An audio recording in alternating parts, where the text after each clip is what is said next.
Última hora, notícia levada a sério. Hoje nós temos a honra de estar aqui no gabinete do vereador do sexto mandato dele, Edson Santos. É um símbolo da cidade do Rio de Janeiro, é um símbolo daquelas pessoas menos favorecidas que procuram uma oportunidade. Ele é o exemplo para toda essa geração de jovens aí, negros, jovens da favela, jovens da comunidade. E Edson Santos que é o sexto mandato de vereador, né, Edson? Na verdade, estamos aqui pela sexta vez, né? Eu estive vereador de 1988 até 2006, quando saí para ser deputado federal, e agora retornei, né, para substituir os companheiros que foram eleitos deputados federais, e estamos aqui fazendo um trabalho em prol da cidade e defendendo as nossas teses, né? E pelo que eu estou sabendo, é aquele negócio do pouco tempo e muito trabalho, né? Já tem uma proposta aí que está revolucionando aí as redes sociais, que é o projeto do Tarifa Zero. Como é que funciona esse projeto? É um projeto bem amplo. Como é que funciona esse projeto do Tarifa Zero para o transporte público? Cara, é uma questão que vem sendo discutida nacionalmente, né, da instituição da tarifa zero. Hoje temos mais de 100 cidades que adotam essa política pública. A mais conhecida é a nossa Maricá aqui, que tem a tarifa zero, mas São Paulo, por exemplo, adota a tarifa zero aos finais de semana. Isso com o objetivo, primeiro, de possibilitar, né, a mobilidade das pessoas, o acesso das pessoas à cidade, né? O cidadão não pode deixar de ir ao médico, de ir trabalhar, estudar, ou mesmo ao seu lazer, por conta de não ter o dinheiro da passagem. E como a Constituição estabelece isso como um direito do cidadão e uma obrigação do Estado, está inscrito no mesmo nível da saúde, da educação e da habitação. Então, nós entendemos ser o momento de instituir uma política de tarifa zero no município do Rio de Janeiro, de forma a gente garantir esse direito ao conjunto da população carioca. Agora, quer dizer que a cidade também ganha com isso, porque o cidadão que deixa de gastar com a passagem, ele vai gastar com outra coisa. Então, isso contribui também para dinamizar a economia da cidade do Rio de Janeiro. E eu posso colocar uma questão. Existe hoje o esvaziamento do centro do Rio de Janeiro, justamente, eu acho, por falta de mobilidade e por falta de a pessoa que tem seu carro não consegue vir para o centro, porque ela paga R$ 100, R$ 150 de estacionamento se ela ficar o dia inteiro aqui no centro. Então, isso também beneficiaria aqueles que querem vir para o centro e usar o transporte público, né? Uma política pública como essa, ela vai ao encontro do objetivo que o município, que o prefeito da cidade tem, que é de revitalizar o centro. Imagine, poderia fazer um teste, né, de botar a tarifa zero nos principais corredores que se dirigem ao centro da cidade durante o fim de semana. Com certeza, nós teremos assim uma presença de pessoas aqui no centro da cidade, as lojas vão abrir, restaurantes, as casas de espetáculos, os eventos culturais serão dinamizados e com isso a gente terá assim a tão sonhada revitalização do centro da cidade. Esse é um objetivo que eu tenho, nós ficamos de apresentar, não sei se já fizemos, uma indicação legislativa ao prefeito para que se institua a tarifa zero durante os fins de semana nos corredores do centro da cidade. Isso como uma forma de mostrar, né, o retorno que essa política pública traz para a municipalidade. Edson, vamos falar um pouquinho sobre as concessionárias. Está tendo muito reclamação de falta de água, falta de luz.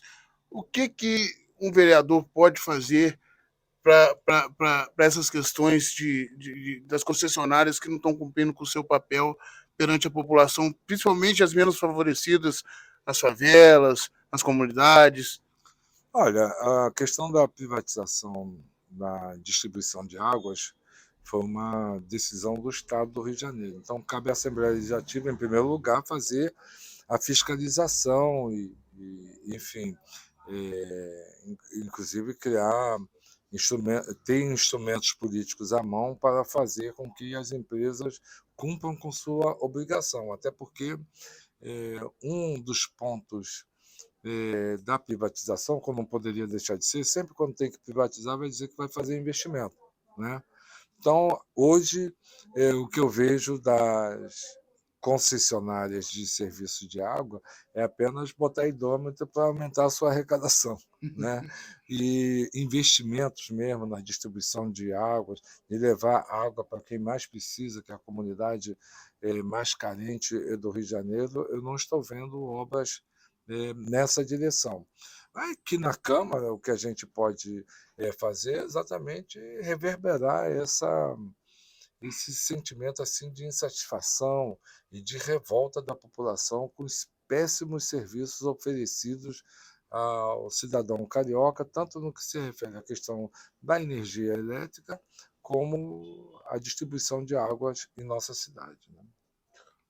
Edson, o Rio de Janeiro vai virar palco de um evento internacional, o G20, e existe ainda muitos gargalos a ser melhorado, como a segurança pública, como o próprio transporte público, e foi instituído agora um feriado nos dias de novembro que acontecerá o evento, dia 18 e 19 de novembro. Como Vossa Excelência acha que tem que ser feito aí para melhorar e para fazer o Rio de Janeiro voltar a ser uma cidade turística que é o seu potencial natural? O fato primeiro, da vitória nossa, de brasileiros, de estarmos sediando o G20. O Brasil esteve fora da agenda internacional durante muito tempo por conta de um governo que não precisa nem nominar, que não tinha relação com os países do mundo, não frequentava o G20, e às vezes até quando ia fora internacional não sabia o que fazer, ia para lá comer pizza, né? No caso, agora, com o presidente Lula conduzindo esse processo, primeiro fato relevante assim, né, de ponto de vista internacional, é o Brasil recepcionar as lideranças do G20 aqui. E o fato de ter escolhido o Rio de Janeiro mostra assim, a relevância do Rio de Janeiro para o Brasil no cenário internacional, né? Eu acredito que o Putin, o Xi Jinping, todas as lideranças têm interesse, têm curiosidade em estar numa cidade como o Rio de Janeiro. Então, eu considero apropriado, né, a instituição do feriado. Uma pena que mutilaram a proposta do feriado, aprovaram uma legislação aqui que discrimina áreas da cidade do Rio de Janeiro. Nós vamos ter feriados apenas na AP1 e 2, a AP3, 4 e 5, segundo o que foi votado aqui, a vida continuará normalmente, e o fato da indústria ter vindo aqui também para fazer um lobby dizendo que na indústria não haverá feriado. Então, é algo que mutilou a ideia do feriado. Eu questionei, inclusive, do ponto de vista legal, essa modificação que a Câmara fez à lei do prefeito, mas como a maioria que, né, decide as coisas, né, esse é um princípio da democracia que a gente tem que se ater, né, a Câmara votou uma lei com esse nível de deformação. Mas eu acho que o que há de relevante é o Rio de Janeiro receber essas grandes lideranças, as principais lideranças do mundo aqui para uma reunião do G20. O G20 hoje tem uma importância maior do que o G7, né? Porque o G20 reúne as maiores economias do mundo e isso mostra a influência que o Brasil retomou com o presidente Lula, com Lula assumindo a presidência da República. O Brasil ganhou relevância no cenário internacional. E ainda dentro do tema, a gente também vai fazer palco para questão do meio ambiente, né? Também vai ter um grande evento mundial do meio ambiente aqui no Rio. Vossa Excelência que trabalhou diretamente com o presidente Lula, passa um pouco da experiência de como é trabalhar com o presidente Lula. É muito bom, né? Um cara muito dinâmico e ele se o Lula fosse músico, eu diria que ele tocaria de ouvido qualquer partitura, sem olhar a partitura. Né? Que ele pega. É lógico que o presidente da República ele não é especialista em nada, mas ele entende de tudo um pouco e quando ele resolve se aprofundar sobre um determinado tema, ele o faz com muita propriedade, o que dá segurança na representação do Brasil, no diálogo que o Brasil é, tem que ter com os diversos países do mundo. Nós vivemos um momento delicado no mundo, né, com guerras, guerra na Ucrânia, a situação do Oriente Médio, a própria situação hoje da América Latina, né, com o problema da Venezuela, na Colômbia, esse governo da Argentina que resolveu abrir, né, o Atlântico Sul para que potências instalem aqui bases, coisa assim inédita na nossa história, nunca houve isso. Então, o Brasil navega dentro desse cenário, e com a relevância que o Brasil tem no cenário internacional e, em particular, na América Latina, de conciliar interesses, problema da Venezuela com a Guiana, né? Problema do México com o Equador. Então, o Brasil, o Lula, ele, muito bem assessorado pelo nosso querido Celso Amorim, consegue navegar nesse mar turbulento que é essa segunda década do século XXI com muita propriedade. Ótimo. Agora, um dos maiores problemas, segundo os eleitores cariocas na cidade, é a segurança. E a Câmara agora tem um projeto de lei sobre a Guarda Municipal Armada. Qual é a posição do senhor nessa questão da arma para o guarda municipal? Olha, a guarda foi inserida dentro do Sistema Nacional de Segurança, eu acho que é correto isso, mas dentro daquilo que nós entendemos que foi o objetivo da criação da guarda. É uma guarda de patrimônio municipal, é uma guarda de controle de trânsito, né? E nós precisamos de ter o trânsito caótico do jeito que está. A presença do guarda ali é um fator essencial para o seu ordenamento, e é uma guarda, né, para ser utilizada também na questão do ordenamento urbano. Ou seja, a guarda tem muito o que fazer. O que acontece hoje? Há um clamor por armas no Brasil. E há um clamor também para que se amplie os órgãos ligados à segurança. Sendo que no Brasil, a segurança pública tem a Polícia Civil na área de investigação e a PM na área do policiamento ostensivo. Né? O que as pessoas que defendem o armamento para a guarda é tipo ter um PM municipal, né? Um policial municipal, né? Sem todas as atribuições e responsabilidades que tem um policial militar. E eu quero ressaltar, Ralph, uma questão que me preocupa muito. A cidade cresceu, né, absurdamente. Jacarepaguá, a área que eu moro, a região que eu moro, tem 643 mil habitantes. É a região que mais cresceu. É uma cidade grande. É uma cidade, né? Se tivesse eleição, teria segundo turno da eleição lá em Jacarepaguá, né? No entanto, na principal região de Jacarepaguá tem apenas um batalhão, né, que é o 18º Batalhão. E tínhamos a previsão de ter um segundo batalhão para aquela região de Jacarepaguá, sem contar o batalhão que cuida ali da Barra e da região de Vargem. Então, é importante, né, se cobrar do governo do Estado que o quantitativo de policiais militares não é condizente com o tamanho da população carioca. Era preciso ter mais policiais militares para cuidar do policiamento ostensivo, é preciso utilizar das novas tecnologias, né, de câmeras para ajudar no processo de vigilância na cidade, e não deformarmos a guarda municipal, criando uma PM municipal que vai trazer mais problema para a cidade de segurança do que assegurar, né, o direito, né, e a integridade dos cidadãos. Eu queria entrar um pouquinho agora aonde Vossa Excelência é mestre, que é a questão das políticas de igualdade social, a política de igualdade racial, igualdade social, e os problemas que a gente está tendo aí, principalmente com as populações vulneráveis no município. A gente entra, passou de 18 horas aqui no centro, por exemplo, fica intransitável as calçadas de tantas pessoas vulneráveis ali, dormindo, usando drogas e mais. O que pode ser feito? O mandato Edson Santos pode ajudar nessa questão? O que o prefeito pode fazer para se melhorar isso?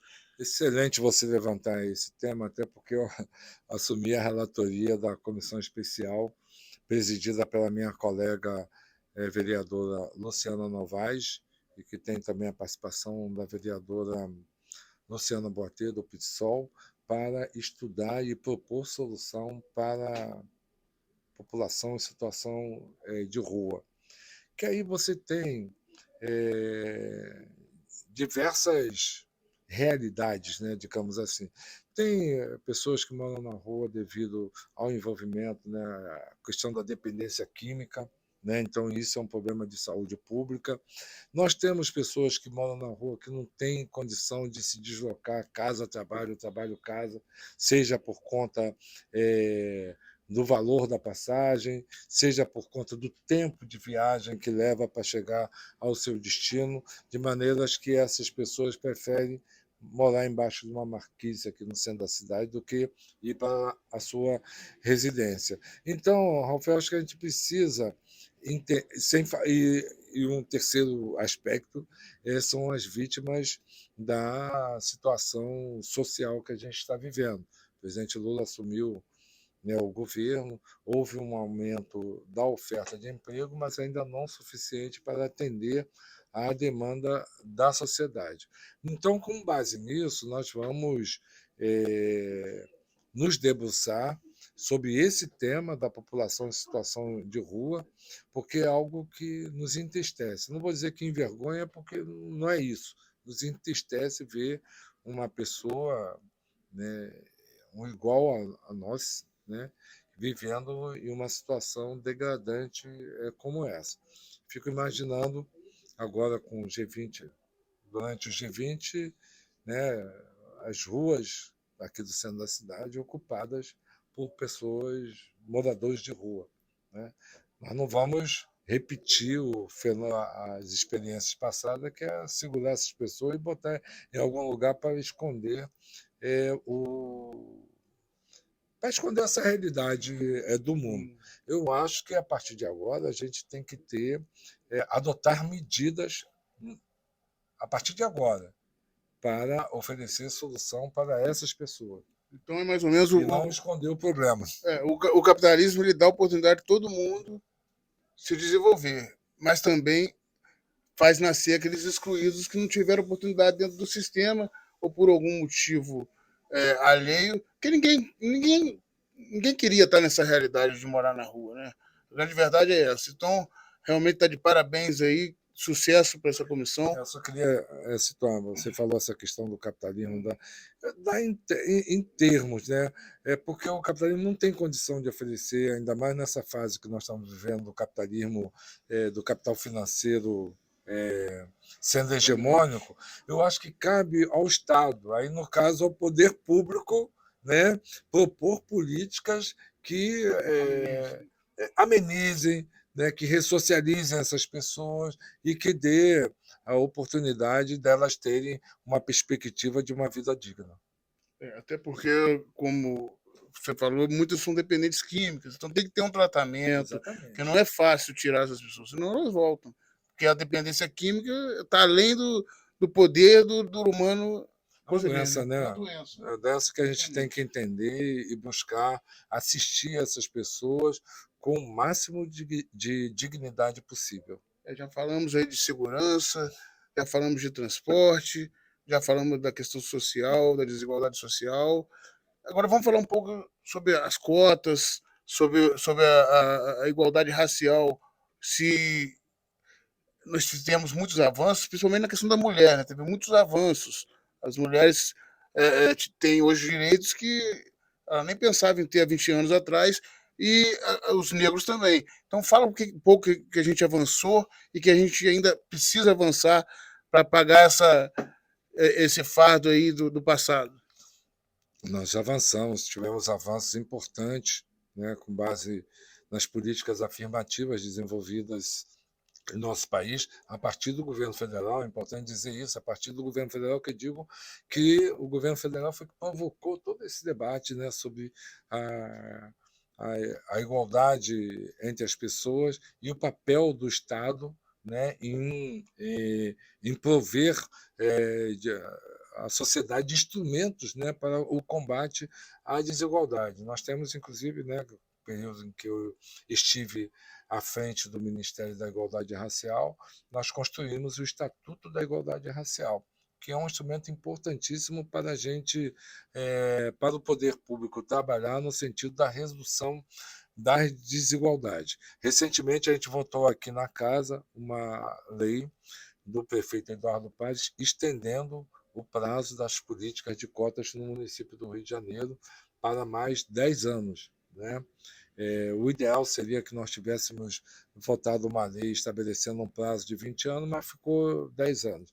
Eu acho que isso é importante de ser feito. Além de uma ação do Estado, no sentido, né, da redução da desigualdade a partir das políticas sociais, né, gerais, do Brasil, com valorização do salário mínimo, qualificação das pessoas a partir da educação, uma política de saúde que atenda dignamente o homem e a mulher pobre e negra.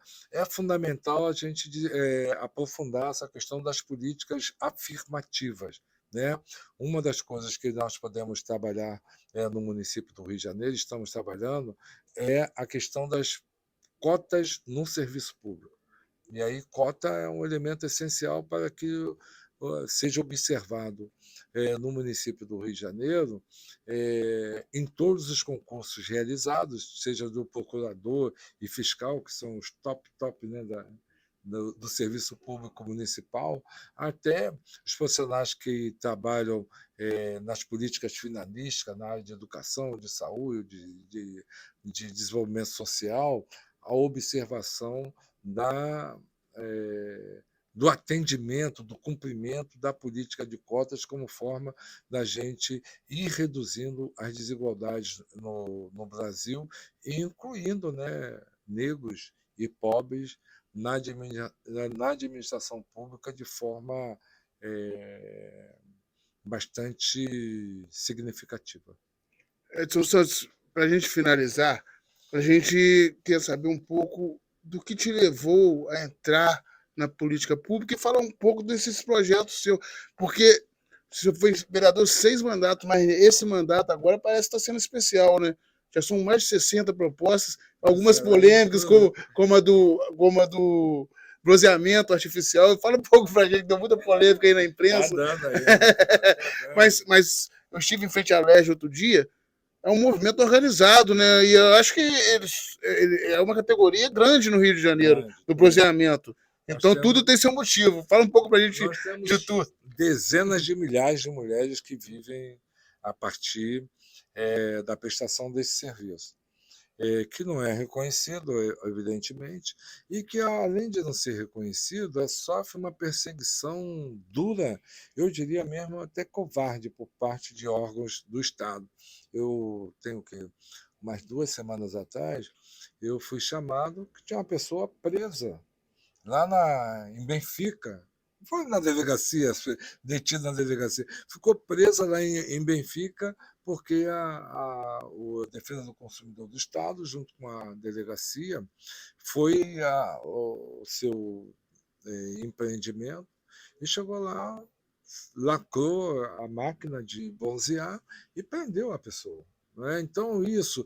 E eu quero dizer, Ralph, que essas mulheres fazem bronzeamento não é porque gostam, não é modismo, é uma forma também de garantir renda para sua família, né? São mulheres pobres, mulheres que moram em comunidades do Rio de Janeiro, né? Que fazem isso para garantir a sua renda.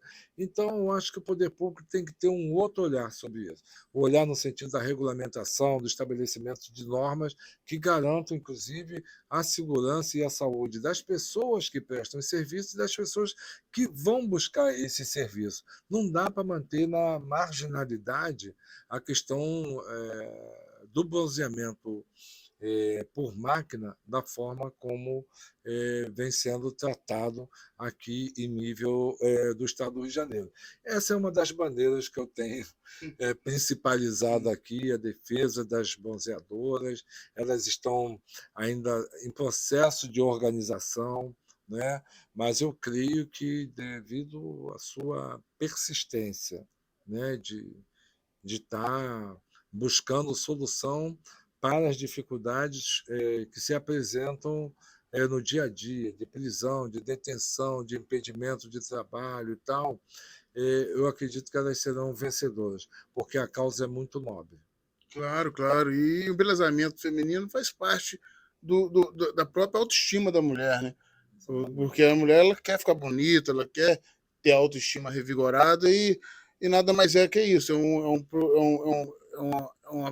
É uma questão de saúde e questão de embelezamento e empoderamento da mulher. Eu tenho, inclusive, informação de mulheres que chegam na área de bronzeamento para baixo, né, problema até de relacionamento, aí chega ali e começa a cuidar do seu corpo e eleva a sua autoestima. E isso até é um elemento positivo na relação que elas têm com seus companheiros. Então, A gente é exigente, né?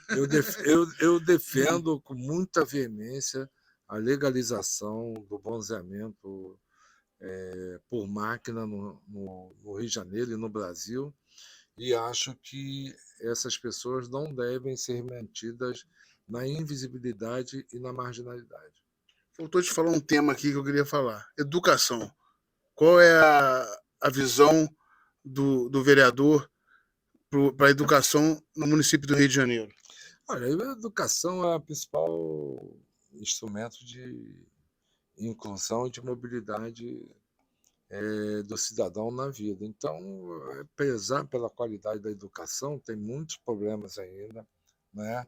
Apesar dos investimentos feitos pela prefeitura, ainda tem muitos problemas. Vou citar um, né? Hoje, ao contrário, graças, né, à evolução da ciência, né, e da sociedade de uma forma geral, as crianças que têm algum problema de déficit de atenção, com autismo, né, que hoje é normal, né, que antigamente essa criança era marginalizada e não podia e seria e